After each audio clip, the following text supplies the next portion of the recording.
欢迎电视机前的观众朋友走进天津卫视的大型情感节目《爱情保卫战》。来看看今天我们请到的几位情感导师是谁？他们是情感导师叶文老师，欢迎；情感导师莎娜老师，欢迎；情感导师陆琪老师，欢迎；情感导师新唐米娜老师，欢迎。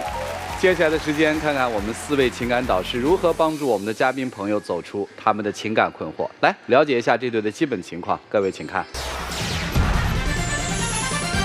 我们2个人之前是同学，到现在我们结婚13年了，我们育有1双儿女。他总认为我处处嫌弃他，总觉得我强势，我们经常吵架，我一度陷入抑郁状态中。我说什么他都不肯听，总认为自己做得对，其实我都是为了他，为了这个家好。我们的共同语言越来越少，我希望我们能敞开心扉，互相理解。我不想把日子就这么过散了。有请这对夫妻，有请。李先生35岁，来自河南，自由职业，有请。赵女士34岁，来自河南，自由职业，有请。主持人好。主持人好，老师好。嘉宾老师好。欢迎2位哈。结婚多少年13年。13年。娃多大？12岁。就一个吗？2个，那个6岁。老大是女孩啊，老二呢？啊，男孩。今天来是要诉苦是吧？对。诉苦的目的是什么呢？因为就是我们2个有很多不理解，我就是想让老师就是说给点建议。现在我让你用一个词来形容你们俩的状态，你的感受是什么？感觉像亲人一样，很熟悉，但是又很陌生的那种感觉。那你用什么词儿呢？感觉我们2个好像不在一个频道上，感觉挺压抑的。是生活让你压抑，还是他让你压抑？都有。哦，都有哈。行吧，咱们说点事儿。我们通过事儿来判断为什么不同频，好不好？好啊。结婚的之前，他家里面给他定的有一个亲。哟。那时候我不知道，然后之后我跟他谈了之后呢，他就把家里那个亲给退了。退了之后就是也彩礼啊之类的没有退。我婆婆呢就是从心里面可能我觉得她对我就是不满意。其实从我妈的角度考虑也可以理解，就是你想临时突然间给她换了一个儿媳妇，她肯定心里面会有一点想法，但是到最后还不是把你娶回家了吗？什么叫临时突然间换了个儿媳妇儿？就是他一直没给家里面说。对。你跟那姑娘交往过吗？没有，连手都没牵过。是把我娶回家了，但是我婆婆就是说感觉就是从心里面就是有点，我感觉瞧不起我，因为结婚的话就把我娶到那个偏房，就是属于西房那种，因为我们那边结婚都是要住堂屋的是吧？啊。然后住西屋也无所谓，但是西屋没有风扇。啊。然后我结婚没多久怀孕了是吧？他就把我放在家里，他就出去打工了。然后夏天很热，因为在那个村我也算属于远嫁，周围都不认识，我也没地方去，我就天天在西屋里面。很热的时候，我就想跑到那个堂屋里面有风扇去凉快一下是吧？但是我跑回去之后，我把风扇打开，当我去厕所的时候，我婆婆就会把风扇给关掉。就是我去了，她就会关掉，就是反复几次，我就明白她的意思了，是不是？然后我就再也没去过。然后我就给她讲，我说妈，我想在西屋这边能不能给我安一个风扇？然后她说，等你爸那个回来再给你安吧。但是我爸回来一般都是8月15，那时候都已经天变凉了，知道吗？就是已经用不着了那种。包括吃饭这一点，我婆婆是一个很过日子的人，但是我觉得过日子也不能说我怀着孕那么会过日子，就是一次就会把早晨和晚上的饭都做出来。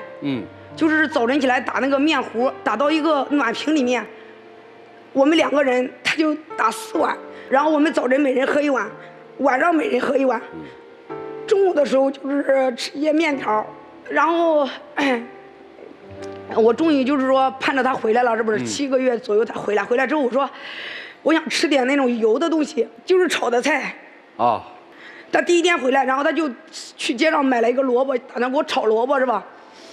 然后他就是刚把刀拿起来在厨房切的时候，我婆婆听到之后就问了一句：“你在干嘛？”他说：“我想吃炒萝卜，给我炒个萝卜。”我婆婆说：“萝卜是不能炒的，炒的是不能吃的，只能吃条的。”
而我一直就是说，是觉得是给我自己在工作，然后我可能会起很早，睡很晚之类的，可能我的生活没有规律，包括饮食、吃饭之类的都没有规律。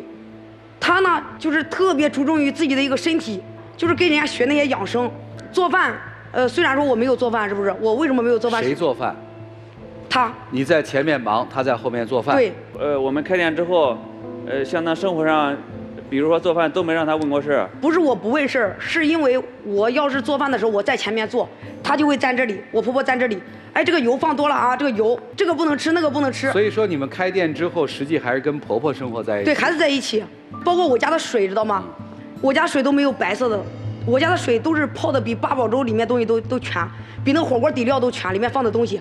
感觉那些东西吃了都喝一点对身体好，就是泡点养生茶。孩子吃个麻辣烫都不行，正常的我们都不能出去吃饭，滴够油这不行那不行，麻辣烫都不行。其实他什么都不懂，知道吧？你为什么你的嗓子老是哑？我嗓子哑是因为这吗？我嗓子哑是因为我直播我熬的呀。还有他发烧的时候不让我喝药，让等我烧到40度给我试纸放血，又是喝他那个熬的那个东西，就是不吃那个什么西药片，他就不行，他就不让吃。为啥呀？一直让我转成肺炎，住了40多天。如果不是我给你泡的那茶，你估计到现在还好不了，知道吧？不是，你就是顽固这种，知道吧？我现在我们两个没办法沟通。你告诉我，你在理发店里剪发的时候，他除了跟他母亲做饭，这是他的锻炼呀。剩下的时间他干嘛？早晨起来5点到8点去锻炼，然后下午8点之后就去锻炼到11、2点。包括现在你看我现在做直播带货这边，我去讲东西的时候，我说你中间也跟我学一下。他们就是我下了播就找不到人了。我说咱们两个没有沟通，我们经常出问题，有时候库存不对啊，这个不对啊，到时候后来都得我去解决，造成很多麻烦，知道不？我感觉我养生也没有错，我锻炼身体也没有错。你养生是没错，你一天养生几个小时啊？他这样给我讲的，他说就像跟老板在一起工作，我白天跟老板在一起，你问谁愿意晚上没有还愿意跟老板在一起，他都这样讲。我想有一点自己的时间也没错。白天你想跟老板在一起工作，晚上再听老板叨叨，谁受得了？你把一天的作息你告诉我。早上5点钟起床，6点半，6点半起床，锻炼到几点？9点。锻炼到9点，然后呢？9点，然后如果我们直播的话，就是我在后面给他运营。到几点一般你直播？一周直播几回？直播的话，一周直播2、3次。啊，就是你上2到3天班嘛，是这意思吧？我怀着孕的时候，他有老二的时候搞过来，我挺着肚子，因为两边那边我有我开了2家理发店，我要两边跑，想让他起来，我肯定要去帮他，是吧？还要去挺着肚子给别人去做饭。你就告诉我结果，那2家店咋样了？都倒闭了。我不支持，不是说我不支持你，是因为你想的这个东西没有考虑那么多，知道吧？我跟你讲这些东西，并不是我嫌弃你，是我考虑的问题比你多，所以才不支持你继续开店的。你现在有几家理发店了？因为干这个网络，我把这个关了就剩1个，这个店我不想关，我干10几年了，我想让他在那里理发，是不是？但是呢，他从跟我学那么多年，就会剪头发。你说他一点都不学习，我一说他，我不想给女人剪头发。如果你手底下这就是你的单纯员工的话，这员工你还用不用？如果他是我的员工的话，我早就开除了。好，这话说的特别好，把你心里的苦说出来。是觉得这个女人一直压制你吗？我们刚认识的时候还好，就是后来他就是老觉得我管他。他老是看我这也不顺眼，看我那也不顺眼，老是嫌弃我。你指的嫌弃是指什么？咱不从员工的角度说。比如正常的，比如和朋友去吃个饭。他嫌我穿睡衣，你想想，小孩开家长会的，你穿睡衣，吃饭穿睡衣，那人家都是老板，你穿个睡衣，你说中不中？对呀，你开家长会，你穿睡衣去，怎么舒服怎么来，又不是拿不上门面。并不是舒服，我如果说追求舒服，我也不会这样子，我也会穿个睡衣。有时候甚至我连说话他都不让我说。我们朋友一块吃饭是吧？打个比方，吃饭是不是？我们应该谈点这个美食怎么样？人家刚倒一个韭菜馅的饺子往嘴里面一放，哎，我跟你讲，这个韭菜吃了，跟你讲啊。马上把别人送走，你那是讲话。酒在里面喊什么要喊这，都给你，这个菜也不能吃，那个菜也不能吃，你叫人家吃啥？那本来就是这样，韭菜市面上好多韭菜都是冲药的，他吃了对身体不好，我这是好心提醒他。行，这是因为朋友我才提醒他的，外人我还不提醒他。行，刚才说如果是个员工的话，一定开，对吧？他现在是你老公，有想跟他分开过吗？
对呀，我不欠了呀，我该还的还了呀。你现在这么对我，肯定不行啊，是这么想的吗？他就像正常一样对我也可以啊。那不就是我说对了吗？你们听听老师怎么说啊？让我们一起进入丘比特问卷。叶文老师啊，我想问一下女方，你有没有想过，如果是你和他分开之后，你的生活会不会变得更好？想过这个问题吗？家里头已经有2个孩子了，你不用再多一个大儿子，每天你去训斥他，你去提升他，他还挺膈应你的，你犯得着吗？2个人还生气。我刚才就想，我说他开始的时候定亲的那5万块钱，你婆婆因为那5万块钱对你有意见，对吧？为什么那个锅要由你来背，要由婆婆来背？你背的是婆婆的情绪，婆婆背的是心疼那5万块钱，对不对？然后结婚了之后，你在坐月子的时候，你吃了那么多的苦，炮口为什么要对准婆婆？那不都是他干的吗？他是你丈夫，他干嘛了？他也没有保护你，你生活里的风雨都是他带来的。生孩子的时候受了那么多的委屈，连条裤子都没得穿，这事儿找婆婆吗？是不是应该谁是你丈夫该找谁啊？谢谢叶老师，米娜老师。促使你泡第一杯枸杞啊，还有各种添加的东西的那杯茶的原因是什么？因为他本身比较胖，然后我给他泡一点茶，就是去点湿气嘛，女人胖就有湿气。然后你是为了他？对。我之所以问这个哈，就是我想知道他的动因里头究竟是来自于，比如他的自私，我就希望保持我自个儿的年轻态呀，让我健康，还是说他的眼里其实是有你的？也是因为可能就是说我胖，他觉着喝哪个东西能够祛湿能够瘦，他也有一点叫啥我的，还有个嗓子。从那之后我就没有喝过白水，知道吧？都是什么东西都有，但是也要有喝得进医院的。所以他可能用的方法不对，但是我们不能说这个人执迷于养生只是为了他自己。所以既然这一切他的动机是好的，做起来有一点让你觉得不舒适的地方，那也没有必要老是指责批评和在人多的时候打压。有一些婚姻关系里头啊，起初的时候2个人觉得我们2个人可能是一样的，慢慢的可能会有一方沦为配件。传统的婚姻关系里头，一般都会说女性为配件，男性和当自己发生变化的时候顺应他。如果您能调整，您能成为一个不坏的配件，这个婚姻还能够撑得住。你认命吧，你就是不如他。最后我再跟你说一点啊，在现实生活当中，很多女性的视角和思维是远远超过男性的，特别是在经商这些方面，她可能天生的面对生活的磨难，她是天生的。咱们确实差一些意思，你得认这件事儿啊。你现在就做一件特别简单的事儿嘛，做好帮手嘛，多带孩子，做好帮手嘛，不就完了吗？就是没想到我的一个这个懦弱，然后在婚姻中没想到要承受了那么大的委屈，然后和那么大的伤害。你不要讲那么多，我们这次来，就是因为我们行了，我们都这样说他了，你还不鼓励一下他？你们俩是不是要奔过呀？你是不是要奔过呀？最后一个原则，想听就听，不听就算了。在婚姻当中，能力强的又想过的人，麻烦你让一让，带一带。什么叫能力强？一个好老板是我能带出一批好员工，不是天天训员工。对呀，他就这样说呀，他自己不往前走呀。他说你有本事不是有本事，是因为你没有把我们带出来。哎，我带你不走，你这话说的特别好，还把责任推到我。这话说的特别好。但是我跟他讲，为什么？我告诉你，你给他开了，你看他成不成长？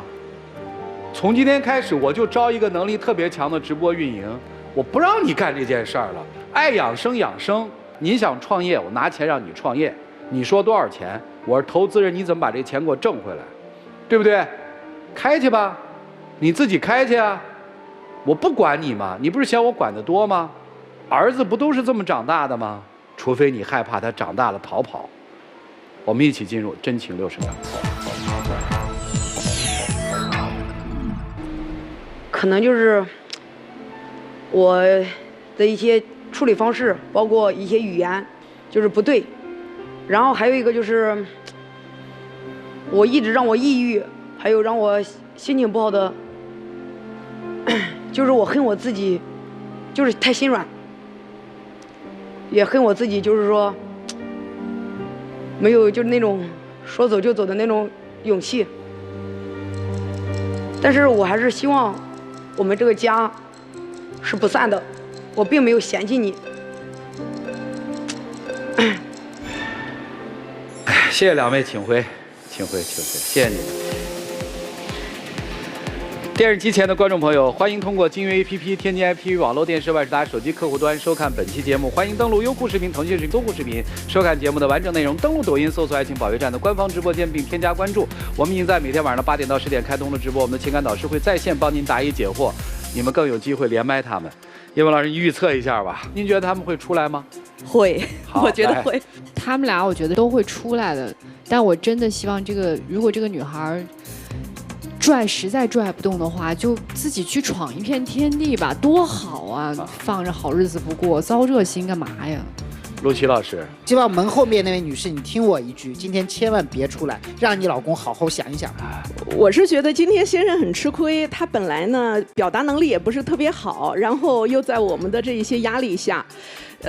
他刚刚说自己懦弱，但我觉得好歹这一生里头，他勇敢过了2次。第一次是把妈妈定亲的那门婚事给毁掉，要娶到自己心爱的姑娘；第2次是明知道这个场合会让自己难堪，会让自己最在乎的这一个尊严可能在这儿被打到地上，但是都来了，所以我觉得未来还是可期的。2个人必须出来相亲相爱。我们看他们自我选择是怎样的，请开门。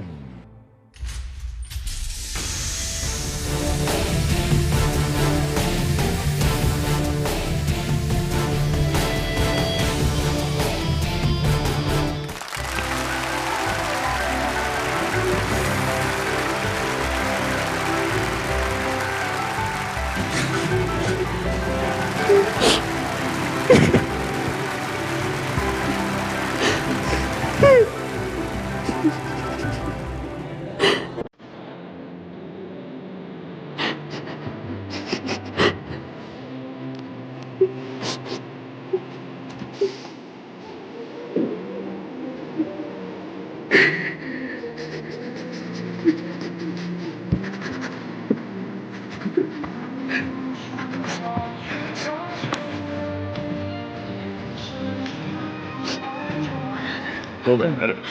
哦，不在这啊？哦，不在这儿，走走走走走走走走走走。那眼泪流的呀，那委屈啊。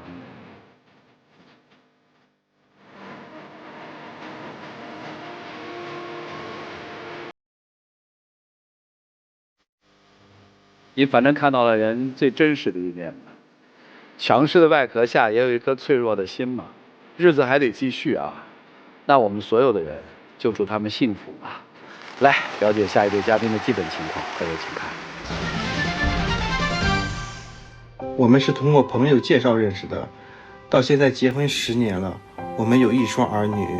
从裸婚到现在，我受了很多委屈，老公没什么能力，我需要自己撑起这个家。我老婆和我妈积怨很深，矛盾很多，我夹在中间，真的很为难。有时我真的很累，特别希望有人能帮帮我，到最后连基本的体谅都没有。对婚姻，我有些心灰意冷了。有请这对夫妻，有请。李先生33岁，来自河南，自由职业；袁女士32岁，来自河南，自由职业。有请。主持人好，老师好。今天就是为钱而来是吧？我们明确一下，到底是为钱还是为情？啊？为情多一点吧。哦，为情多一点。结婚多久啊？10年了。咱从哪儿开始说？所有的事情，我认为都应该从我们订婚的那时候开始。我感觉这些疙瘩如果解不开的话，我们俩以后的生活会受到非常严重的影响。刚开始我俩通过朋友认识，后来我们订婚，他家问我你们那边彩礼要多少钱？我说我们这边普遍是17000块钱。哦。他说行好，我们定个日子吧，定个日子那天我们过来，咱们就是把这个婚定了。然后我这边，我妈妈通知我所有的亲戚朋友、家里面的长辈，因为他们当天要到场。但是，离我们订婚那天大概有前2天，我老公突然给我打电话说：“我家没有这个钱。现在你要愿意定的话，咱们就定亲；你要不愿意定的话，等我以后挣完钱了以后我再娶你。因为当时家里确实没有这个钱，我就想着先把这个事办了，完了之后，然后回头再可能是想办法补上这样。我不是图他的钱，我就说这个人挺好的，那就定吧。然后结婚了，结婚了之后当天，因为我们那边要给这个改口费结婚，我爸爸妈妈就分别给了他一人1000块钱。然后在我们那边给了这个改口费，改口喊爸妈证明我认可你这个人，欢迎你到我家。但是在我们的婚礼舞台上，他爸爸妈妈没有准备。当时我很尴尬，站在舞台上1分多钟的时间，我就说，你要不然先给我一个吧，这样不好看。然后他妈妈就拿出来了一个空的红包就给我了。他不是，当时因为都上台了，他就随便拿着包上台了，包里面是什么都有。他朋友给的份子钱，还有别人随礼的钱，还有一些红包都放在里面了，还有就他的改口的红包也放在里面了。当时就是在找，拖的时间有点久了，主持人在说，他就很尴尬，就随便拿了一个，当时也不知道是空的可能。那婚礼以后这个钱是不是要给到我？你哪怕给我200也行。而且当时我在婚礼舞台上喊妈的时候，你妈都没有答应。这个钱就算了，是不是？结婚你的哥们儿过来，然后随的那个份子钱，现在是不是一直我们在还？当天的时候，这个钱是不是在我们那边要交到儿媳妇这里？因为以后这个钱我们要还，所以说也就是意味着你妈把钱拿走了，现在的钱都我们还。还有就是磕头礼啊，你妈妈让我印象最深的一句话就是，你们是酒店婚礼，你们俩没有磕头，所以这个钱不能给你们。因为当时的那个钱啊，他都放在一起了，他的朋友随礼的还有什么的，都是拿到一起被他给拿走了。时间过了那么久，你后来说我才知道，那时候我怎么再去找他要单独要出来这个钱啊？那我们结过婚之后呢？结过婚之后，你妈处处不满意我，她都说我儿子很有本事，我儿子1分钱都没花，他愿意来我们家，他自己愿意的，我们当时都没有给彩礼就让过来了，能这样跟别人说我吗？考虑过我的感受吗？他可能是每个人有每个人的想法，我也不能左右他的思想啊。但是你应该说呀，我是奔你而来的，你不站我身后，我去到你们家，我身后没有人的，只有你啊。后来，我们生了儿子买车，我妈妈给我们拿的钱，你妈妈说啥？我没有钱，谁有钱让谁拿，拿了以后我照做，反正这是我儿子的车，这是你妈说的吧？后来，我就觉得一直这样生活下去不好，因为他从始至终没有瞧上我。我就说我们俩搬走吧，我们不能这样一直闲着，因为生了儿子。我说那我们回到老家，我们去搞点事儿做。你说行，因为当时一个亲戚他在搞养殖嘛。我说行，那我们也养殖。当时没有钱，我妈给我拿钱，我们搞了养殖。在这期间，那个房子很破，露着天。你爸爸妈妈说这个房子你俩出钱修好了。因为你还有个哥哥嘛，给你哥哥前面的地方，这个地方就给你们了。所以说你们出钱修好了以后，这个房子就给你们，我们不要了。我说好，我说妈，那能不能你帮我介绍一下这边有谁会修这个房顶？因为我刚来嘛，第2年我也不认识人。你妈说自己的事自己干，爱找谁找谁。我当时哭的呀，我给我妈打电话，我妈带着2000块钱，我妈找的工人盯着修好了房顶，整整1天。你爸爸妈妈从来没有出现过。后来，你爸爸在我面前说：“这个房子我可没说给过你们任何人哈，这个房子以后我和你妈要住的，谁也不给。”我说：“爸爸，当时家里面10几口人都在那里，都坐那里，我们把地呀、房呀都分好了，分家了嘛。你现在又说不给我们，你是什么意思？”我说：“你作为老人怎么能出尔反尔呢？当时你就站在旁边，你一句话都没说。我的意思是，这些话有的时候你别让我说。”你去说，这一层我们听清楚了啊。还有什么问题吗？还有就是有一年，也就是结婚的第3年，他妈妈生病做手术，这样的话我们就找一下哪个医院比较好。然后当时是我们市里面的医院，商丘市的医院，他们家一研究，他们说别了，我们去省吧。但是去省费用要高一点。他家里面当时是没有钱，他家一直都没有钱，我们也没有钱，因为当时我们养殖失败了，赔了几10万，但是我们可以借。需要5万块钱，我们俩借亲戚朋友，借我妈妈的钱，借我们同学的钱，拿了3万块钱。后来手术非常成功，成功了以后，他妈妈要康复要出院了。他们家有一个群，就是他家的一些老表，他说姑姑要是出院的话，以后就是啥也不能干，只能在家里面坐着好好的休养。我就说了一句话，我说生命在于运动，我觉得应该多运动运动。他也在那个群里面，接下来他家所有的那些亲戚全部都在那里面骂我，说你们这些养儿子，你们害怕吗？你们都不怕将来你们生病了儿媳妇不给看吗？哎，我给看了吗？钱我打过去了吗？我没有钱我借呀，我啥都没说，就一句生命在于运动。你们全家人发朋友圈骂我，你一句话都没说呀。因为他们都是我的家人，有的时候，我也不好去反驳，然后我感觉也没什么意思，因为我们做的问心无愧就行了。然后我非要争那个理的话，我感觉没什么意思。哎，我弱弱的问一句，你们那养殖赔的几十万，那几十万的钱是从哪儿来的？他家又穷，贷款。为什么你？我竟然没有向着你，我没有说话，他还怪我事儿多。你这样吧，你评价一下你先生在你们这段婚姻当中，他是个什么样的老公吧？什么事你都别找我，你做的再不对，我也不会说；我爸妈做的再不对，我也不会说。反正到最后，这件事就这样了了。他就充当一个哑巴，不说话。他对孩子好吗？对孩子没有耐心，然后家务也做不好。他不做家务，我们家务我做。你这施胃施的太厉害了，你在干嘛？有的时候就是不知道怎么收拾那时候。你今年多大了？33岁。我就，哎呀，这个婚结的，你说这怎么了？这就真是无话可说，啊，真是无话可说。行吧，我直接一言以蔽之啊，您是仨娃，这不大儿子吗？二儿子吗？小闺女吗？对吧？所以你也没有结婚，就是因为在你的婚姻当中没有丈夫那个角色，因此我也就不奇怪了。为什么听你讲婚姻讲的都是跟公婆？我特别觉得，你跟你婆婆是结婚了，对吧？对。然后你们俩交集，你们俩讨论家里的所有事儿，你们俩意见不合，你结婚的对象不是这个男人，这是你儿子，而这问题得解决，怎么解决？你们问老师吧。让我们一起进入丘比特问卷。来，老师。对于这样的男人，对于这样没有用的丈夫，我们只有一个做法，就是放弃。但是今天我对你并不可怜，也不同情，你知道为什么吗？因为其实从你心底，你早就认可他这个状态了。你现在抱怨和不满的根本不是你的丈夫百无一用，你抱怨和不满的是你的公婆。一有什么事儿，就把所有的责任甩锅到公婆身上，好像都是因为他们造就了你现在今天这副模样。然后只不过你会婉转的说，你看你在中间不起到什么作用，其实你直接骂的就是公婆。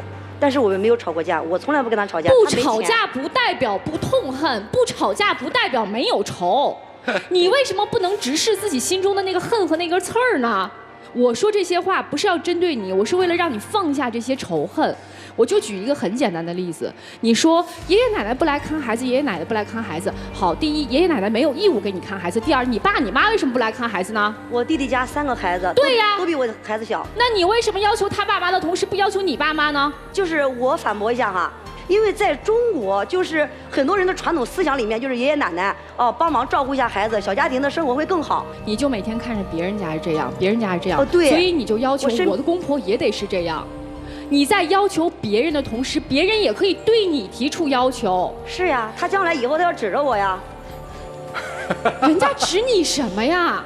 他有一次生病，你知道吗？生病，他不在家，他哥不在家，我口口声声他嘴里面说的那个，我将来我不指着你哈。我将来我跟你说，我不恨你了，因为我恨你没有用，我再恨你只会让自己更生气。你做到问心无愧，和你做到放下这个恨之后，活得通透和自在的人是你。所以这就说的，我要告诉你今天的最大的一个点就是，宽恕别人，就是宽恕自己；放过别人，其实放过的是你自己。谢谢山涛老师，陆琪老师。儿媳妇儿没有赡养公婆的义务，这句话表述是不准确的。正确的表述是儿媳妇不属于法定，花好你的每一分钱，对得起你的赚钱能力，把所有的爱留给孩子，但是不要给他们制造舒适圈。就这样。谢谢陆琪老师，听懂了吗？我跟你说，认知这件事儿非常奇妙。我过去一直不理解为什么要彩礼，就是陋习呀、这。节目录多了，我突然就想明白了，为什么女方的家长有的时候盯着要彩礼。今天你一说这事儿，我更通透了，你知道吗？我没有办法知道这个人的人心到底是怎么样的，我得考察他一下。可能要彩礼就是一个人性和人性的考察呀，就是个考察嘛。所以你看，你后来的所有的错误都是来自于这儿。失信于你，你非要嫁，别别扭扭，你为什么嫁？你就告诉我别扭了，为什么还要嫁？因为他答应我，他说以后不是，咱俩好好过日子以后有了吗？结婚这么多年有了吗？不可能嘛，不可能嘛！其实态度已经非常明显了，就是出尔反尔嘛，这不是欺骗吗？先答应你，你人都通知完了，我把你架在火上烤，你没法撤出这个的时候，你要脸不要脸？你要脸，那你要脸就向我低头，这事儿做的不地道嘛。你好好反思反思，为什么你们这个全在那儿蒙人啊？房子说给不给，彩礼说给不给，我就不相信婚礼现场能够乱到说，连那个改口费，你说给个空红包，这你们干嘛呢？就欺负人能这么欺负吗？所以别抱怨了嘛，你活得太拧巴了。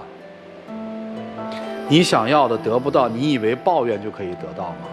依然是得不到的，对吧？别人沉沦，我跟着沉沦吗？我天天把我的生命浪费在这个循环圈里吗？干嘛呢？这是我觉得你没想明白的事儿。而且，我觉得好像社会的制度、法律的制度，包括人，其实都给大家准备了退出机制嘛。婚姻也是一样的，与其你那么抱怨，不如去改变。天天在那儿抱怨又改变不了，最后把自己全给毁了，那个特别可怕。来，一起进入真情60秒。咱们俩也有女儿，如果说咱们的女儿重新走一遍我走的这些路，你愿意吗？不愿意。如果说以后在我没有错的情况之下，你能站到我这边为我说一句话吗？还是看事儿吧。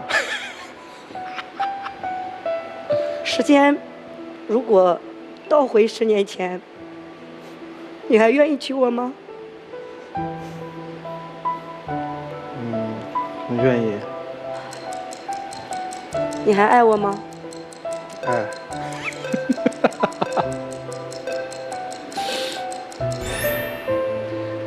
哎，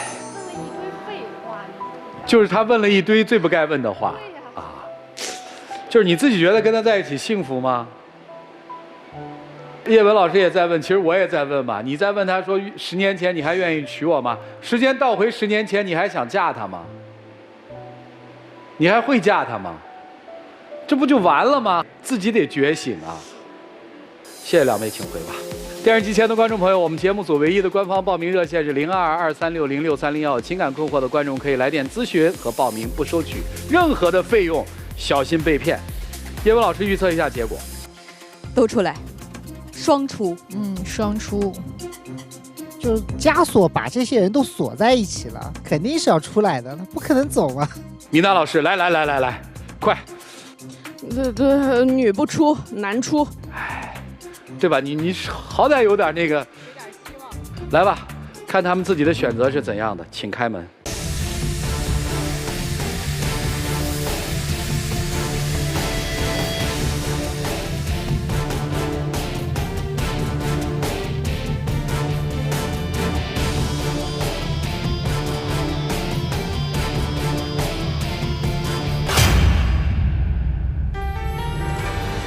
这只是在这个舞台。他可能就是想晾晾你，给你个教训。如果在生活里他真的走了，你害怕吗？害怕。接下来再问一个致命的题：当所有人都说你老婆不好的时候，你怎么做？我应该站到他那边去帮着他。当然了，你要保护他呀，先不问对错，先保护，因为他需要你的信任，他需要你的保护。行了，回去吧，看看怎么挽人家的心吧，请回。本节目由葵花药业独家冠名播出，修护胃黏膜认准葵花胃康灵。再一次的谢谢葵花胃康灵对本节目的大力支持，当然要感谢电视机前观众朋友的收看和陪伴。我们下期节目再见，谢谢大家。